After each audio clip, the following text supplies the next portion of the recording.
ஐயனார் துணை சீரியல்ல இன்னைய எபிசோட்ல என்ன நடந்திருக்கு? இப்ப கார்த்திகாவுக்கு விடிஞ்சா கல்யாணம். அத நினைச்சு இங்க நம்ம சேரனோட வீட்ல வந்து பாத்தீங்கன்னா, எதுவுமே நம்மளால செய்ய முடியலையே அப்படின்னு ஃபீல் பண்ணிக்கிட்டு இருக்கிறாங்க. இப்ப நம்ம சேரன் வேற வேலைய முடிச்சுட்டு வரவே இல்ல. அவரு எங்கேயோ ஒரு ஓரத்துல உட்காந்து ஃபீல் பண்ணிக்கிட்டு இருக்காப்லயாட்டுக்கு. ஃபோன் பண்ணி வரலையா அப்படின்னு சொல்லி கூப்பிடும் பொழுது, இந்தா வந்துடுறேன் அப்படின்னு சொல்லி ரொம்ப நேரம் கழிச்சு தான் வராப்ல. வர்றவரு வரும்பொழுது சாப்பாடு வாங்கிக்கிட்டே வந்துடுறாரு. ஏன்னா இந்த சூழ்நிலையில அவரால சமைக்க முடியாது இல்லையா?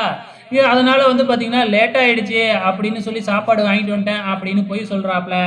வாங்கிக்கிட்டு வந்த அந்த பிரியாணிய அவரு சாப்பிடல. ஸோ மத்தவங்களுக்கு குடுத்துட்டு எனக்கு பசிக்கல, தலைவலிக்குது அப்படின்னு சொல்லிட்டு லைட்டா சாப்பிட்டு ரூமுக்குள்ளார போய் படுத்துக்கிட்டு அழுதுகிட்டு இருக்கிறாப்ல.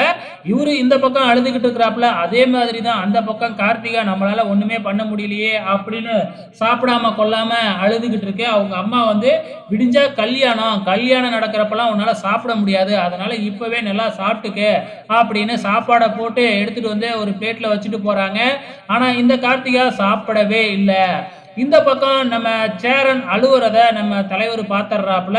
பல்லவன் பார்த்துட்டு நேரா போய் அண்ணன் ரூம்குள்ள உட்காந்து அழுதுகிட்டு இருக்கு அப்படின்னு போய் சொல்றாங்க.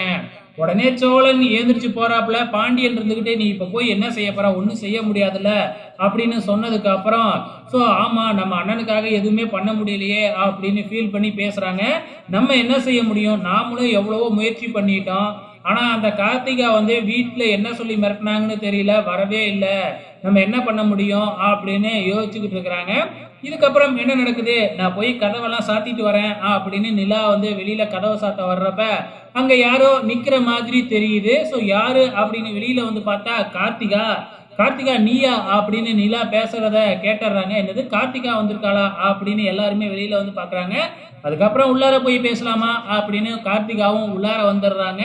கார்த்திகா வந்த விஷயம் தெரிஞ்ச உடனே நடேசன் வந்து நீ எங்க இங்க வந்த, நீ மாட்டுக்கு இங்க வந்துட்ட, அதுக்கப்புறம் உன்னை நாங்க தான் கடத்திக்கிட்டு வந்தோம் அப்படின்னு சொல்லி உங்க அப்பன் அம்மா பெரிய அப்பன் எல்லாம் மாமன் எல்லாம் வந்து பாத்தீங்கன்னா இங்க கத்திக்கிட்டு இருப்பானோ, ஒழுங்கு மரியாதையா போயிடு அப்படின்னு நடேசன் சொல்லிக்கிட்டு இருக்கிறாப்ல. ஆனா கார்த்திகா இருந்துகிட்டு நான் இங்க வந்தது திரும்பி போறதுக்காக இல்ல அப்படின்னு பேசிக்கிட்டு இருக்கிறாங்க. இப்படி கார்த்திகாவோட வாய்ஸை கேட்ட உடனே உள்ளார படுத்திருந்த நம்ம சேரனுக்கு கேட்டு வெளியில வந்து பார்த்தா அங்க கார்த்திகா நிக்கிறாங்க. ஸோ கார்த்திகா இருந்துகிட்டு என்னைய எப்படியாச்சும் வந்து சேரன் மாமாவுக்கே கல்யாணம் பண்ணி வச்சிருங்க, என்னால் அங்கே இருக்கவே முடியல அப்படி இப்படின்னு ஓடி போய் சேரனை கட்டி பிடிச்சிக்கிட்டு அழுதுகிட்டு இருக்கிறாங்க. இதோட இன்னிய எபிசோடு முடிஞ்சிருச்சு. வெயிட் பண்ணி பார்க்கலாம் அடுத்த வாரம் என்ன நடக்க போகுதுன்னு.